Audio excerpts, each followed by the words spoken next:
नमस्कार। Battle of Bengal में आप सभी का स्वागत है। आपके साथ मैं हूं खुशबू। हम लेकर आए हैं पश्चिम बंगाल की 5 बड़ी खबरें, जिस पर चर्चा के लिए हमारे साथ स्टूडियो में मौजूद हैं कैपिटल टीवी के editor in chief doctor Manish Kumar. Doctor साहब, बहुत बहुत स्वागत है। धन्यवाद। सबसे पहले हेडलाइंस।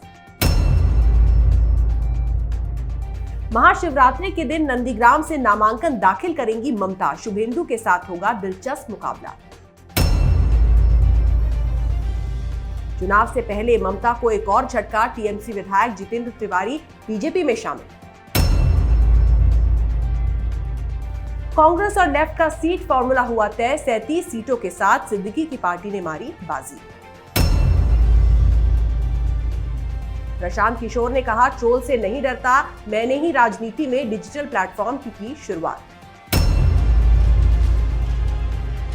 और बंगाल में तेज हुई चाचा भतीजे की लड़ाई। तोहा सिद्दीकी ने अब्बास सिद्दीकी को बताया बच्चा।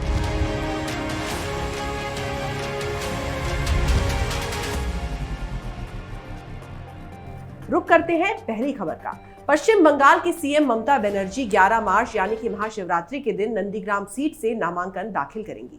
इससे पहले ममता बनर्जी कोलकाता के भवानीपुर से चुनाव लड़ती रही हैं। अभी ये साफ नहीं है कि वो नंदीग्राम के अलावा भवानीपुर से भी चुनाव लड़ेंगी या नहीं।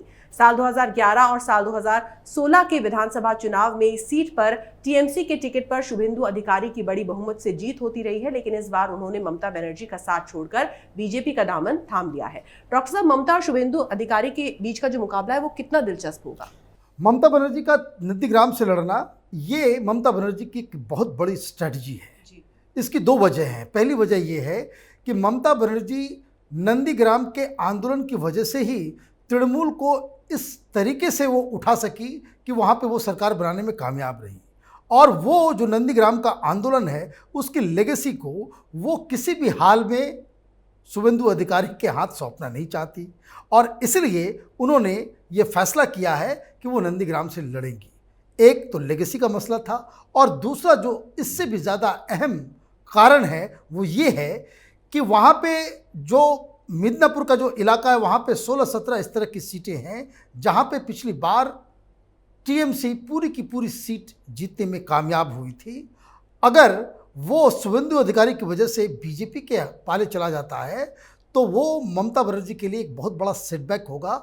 सरकार बनाने में फिर ममता बनर्जी को दिक्कत हो जाएगी। तो इसलिए उस गढ़ को, अपने उस किले को मजबूत रखने के लिए कि वो किला ढहे नहीं, इसलिए ममता बनर्जी ने नंदीग्राम में जाकर के उस इलाके की कमान अपने हाथ में ली है।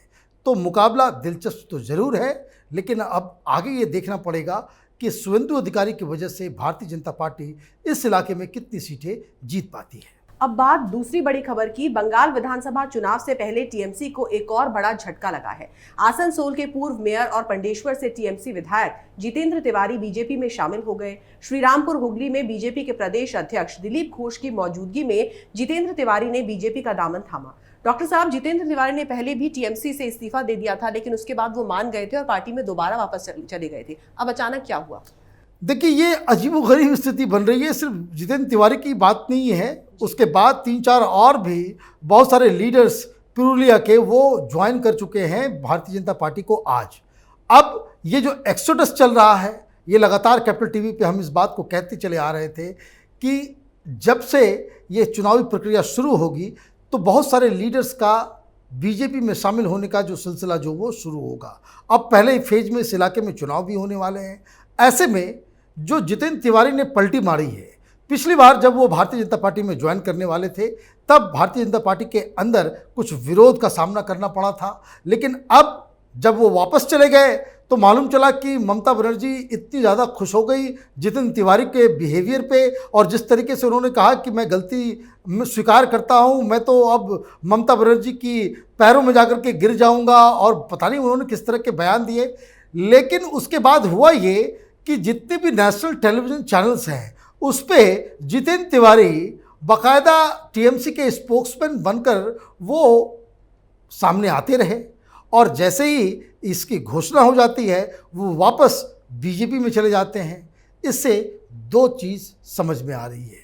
पहली बात ये कि भारतीय जनता पार्टी एन केन प्रकारेण चाहे वो टीएमसी का लीडर हो, चाहे वो वामपंथ का हो, चाहे वो कांग्रेस पार्टी का हो। आज तो दिलीप घोष ने एक नया बयान दे दिया कि अधीर रंजन चौधरी को कांग्रेस पार्टी के अंदर मान सम्मान नहीं मिल रहा है, वो एक बहुत बड़े लीडर हैं और उनके लिए बीजेपी के दरवाजे जो है हमेशा खुले हुए हैं। तो इस तरह की बातें से इसका मतलब यही है कि भारतीय जनता पार्टी किसी भी लीडर को अपने पार्टी में शामिल करने के लिए तैयार है। और दूसरी जो अहम बात है कि टीएमसी के अंदर अभी भी कोलाहल मचा हुआ है, वहाँ पे अभी भी इसको कह सकते हैं कि हड़कंप है कि भाई इस चुनाव में क्या होगा। और इसलिए जो वहाँ के जो लोकल लीडर्स हैं वो जीतने वाली पार्टी के दामन को वो पकड़ रहे हैं। जी, तो जितेंद्र तिवारी के बीजेपी ज्वाइन करने को लेकर जो सस्पेंस बना हुआ था, आखिरकार उस पर विराम लग ही गया। अब बात करते हैं आज की तीसरी बड़ी खबर की। बंगाल चुनावों के मद्देनजर कांग्रेस और लेफ्ट गठबंधन का फॉर्मूला तय हो गया है। लेफ्ट पार्टियां 165 सीटों पर चुनाव लड़ेंगी, वहीं कांग्रेस को 92 सीटें दी गई हैं। बड़ी बात यह है कि फुरफुरा शरीफ दरगाह के पीरजादा अब्बास सिद्दीकी की पार्टी इंडियन सेक्युलर फ्रंट को 37 सीटें मिली है। डॉक्टर साहब, नई पार्टी होने के बावजूद 37 सीटें मिलना कितनी बड़ी उपलब्धि है अब्बास सिद्दीकी? ये बहुत बड़ी बात है, क्योंकि अब्बास सिद्दीकी तो पहले ममता बनर्जी के साथ थे। ममता बनर्जी से उन्होंने 44 सीटों की मांग की थी। उन्होंने कहा था कि हमें 44 सीटें दे दे ताकि वो बाकी 250 सीटों के ऊपर वो तृणमूल के साथ खड़े नजर आएंगे। लेकिन ममता बनर्जी ने अब्बास सिद्दीकी के इस प्रस्ताव को ठुकरा दिया था। अब जब वो लेफ्ट और कांग्रेस पार्टी के गठबंधन में शामिल हुए तो वहाँ भी एक विचित्र समस्या खड़ी हो गई। कांग्रेस पार्टी के अंदर ही टूट मच गया। बहुत सारे लोग सवाल उठाने लग गए कि कांग्रेस पार्टी के सेकुलरिज्म का क्या होगा। अगर आप इस तरह के मौलाना के साथ हाथ मिलाते हैं तो बाकी राज्यों में, बाकी देश में ये सवाल उठाया जाएगा कि कांग्रेस पार्टी सेकुलर पार्टी नहीं रही है। लेकिन इसमें मानने समझने वाली बात यह है कि अब्बास सिद्दीकी, ये जो वहाँ के जो फुरफुरा शरीफ दरगाह है, उसके वो एक अहम शख्स हैं और उनके फॉलोअर्स बहुत ज़्यादा संख्या में बंगाल में रहते हैं। और ये लोग अब्बास सिद्दीकी को एक लीडर के रूप में देख रहे हैं। उसका ही ये नतीजा है कि कांग्रेस पार्टी और लेफ्ट पार्टी ने 37 सीट देकर अब्बास सिद्दीकी के ईगो को बाकायदा नर्चर किया है। जी, तो सीटों का फॉर्मूला तय होने के बाद अब देखना ये दिलचस्प होगा कि ये गठबंधन किस तरीके से ममता बनर्जी के लिए मुसीबत खड़ा करता है। अब बात करते हैं चौथी बड़ी खबर की। टीएमसी के चुनावी रणनीतिकार प्रशांत किशोर ने कहा कि अगर बीजेपी 100 सीट जीत पाती है तो मैं रणनीति बनाना छोड़ दूंगा। इस पर जब उनसे सवाल किया गया कि अगर आपने ये काम नहीं छोड़ा तो सोच लीजिए रिजल्ट आने के बाद आप ट्रोल हो जाएंगे, इस पर प्रशांत किशोर ने कहा कि मैं ट्रोल करने से नहीं डरता, क्योंकि राजनीति में डिजिटल प्लेटफॉर्म के इस्तेमाल की शुरुआत मैंने की है। डॉक्टर साहब, प्रशांत किशोर का ये कहना क्या साबित करता है? एक तो बात उन्होंने स्वीकार कर लिया कि जो जितना गंदगी इंटरनेट के ऊपर है उसकी शुरुआत उन्होंने की। एक तो पहला जो इकरार जुर्म है उन्होंने कर लिया है। और दूसरी बात कि मैं रणनीति बनाना छोड़ दूंगा, तो इसकी लगता है इसकी शुरुआत उन्होंने पहले ही कर दी है। कल खबर आई थी कि वो कैप्टन अमरिंदर सिंह, वो जो पंजाब के मुख्यमंत्री हैं, उनके एडवाइज़र के रूप में नियुक्त हो गए हैं। तो ये काम तो सरकारी ओहदा लेना और प्राइवेट कंपनी चला करके स्ट्रेटजी बनाना, ये दोनों अलग अलग है।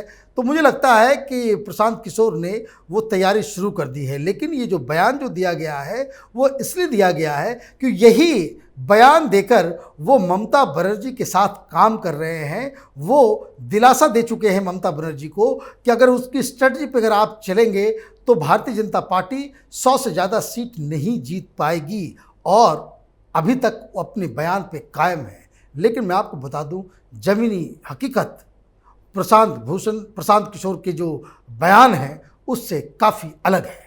जी, तो जाहिर है कि चुनावों में अब कुछ ही समय बचा है और प्रशांत किशोर को अपने लिए कोई नया काम जल्दी ही ढूंढ लेना चाहिए, क्योंकि कोरोना काल में अच्छी नौकरियां आसानी से नहीं मिलती। अब बात करते हैं पांचवी बड़ी खबर की। बंगाल की सियासत इस बार किस करवट बदलेगी, इसका फैसला 2 मई को होगा। लेकिन उससे पहले गठबंधन को लेकर सियासी दलों में घमासान जारी है। कांग्रेस पार्टी ने इस बार बंगाल चुनाव में लेफ्ट पार्टियों के साथ साथ अब्बास सिद्दीकी से हाथ मिलाया है। वहीं अब्बास सिद्दीकी के चाचा फुरफुरा शरीफ के पीरजादा तोहा सिद्दीकी टीएमसी के समर्थन में है। तोहा सिद्दीकी ने कहा कि यहाँ हिंदू मुसलमान सांप्रदायिकता के खिलाफ वोट करेंगे। अब्बास सिद्दीकी अभी बच्चा है, 2 महीने पहले पार्टी बनाई है। डॉक्टर साहब, क्या लगता है कि इस लड़ाई में भतीजा चाचा को पछाड़ देगा? ये घर के अंदर ही महाभारत शुरू हो गया है। जी। तोहा सिद्दीकी उनके चाचा हैं, सीनियर हैं, लेकिन जो युवाओं के बीच, जो उसके जो वहाँ पे जो फॉलोअर्स हैं फुरफुरा शरीफ के, उसके बीच अब्बास सिद्दीकी ज़्यादा पॉपुलर है। तोहा सिद्दीकी ये बात इसलिए कह रहे हैं क्योंकि खबर ये आ रही है कि 1-2 दिन के अंदर ममता बनर्जी खुद फुरफुरा शरीफ जाकर के वहाँ पे चादर भेंट करने वाली हैं, इनसे मुलाकात करने वाली हैं। और इससे भी ज़्यादा अहम जो बात है वो ये है कि मॉडल कोड ऑफ कंडक्ट लागू होने के ठीक कुछ घंटे पहले ममता बनर्जी की सरकार ने इस फुरफुरा शरीफ के दरगाह के ब्यूटिफिकेशन के लिए तथाकथित 2,60,00,000 रुपए सरकारी खजाने से सैंक्शन कर दिया। तो वो पैसा वहाँ पे पहुँचने वाला है। तो तोहा सिद्दीकी साहब उस पैसे की खनक देख रहे हैं। ममता बनर्जी वहाँ जो आएंगी, फिर जो चढ़ावा चढ़ेगा इनके पास, वो उन पे उनकी नज़र है। लेकिन इसमें लग रहा है साफ साफ कि ये जो चाचा भतीजा दोनों ही राजनीति कर रहे हैं। एक कांग्रेस और लेफ्ट के साथ पावर की सत्ता में हिस्सेदारी खोज रहा है, और दूसरा चाचा साहब जो हैं वो सरकारी खजाने से मलाई काट रहे हैं। जी, बहुत बहुत शुक्रिया इस तमाम जानकारी के लिए। धन्यवाद। तो ममता बनर्जी चाहे भवानीपुर से चुनाव लड़े या फिर नंदीग्राम से, ये महत्वपूर्ण नहीं है, क्योंकि बंगाल की जनता के लिए ये जरूरी नहीं है कि टीएमसी जीतेगी या हारेगी। टीएमसी का हारना तो लगभग तय हो ही चुका है। बस बंगाल के हर आमजन को ये देखना है कि जिस महिला ने पूरे 10 साल तक बंगाल को बर्बाद कर दिया, उसकी बर्बादी 2 मई को किस तरीके से होती है। अगर आपको हमारा वीडियो पसंद आया तो इसे लाइक करें, शेयर करें और कैपिटल टीवी को सब्सक्राइब करें। नमस्कार।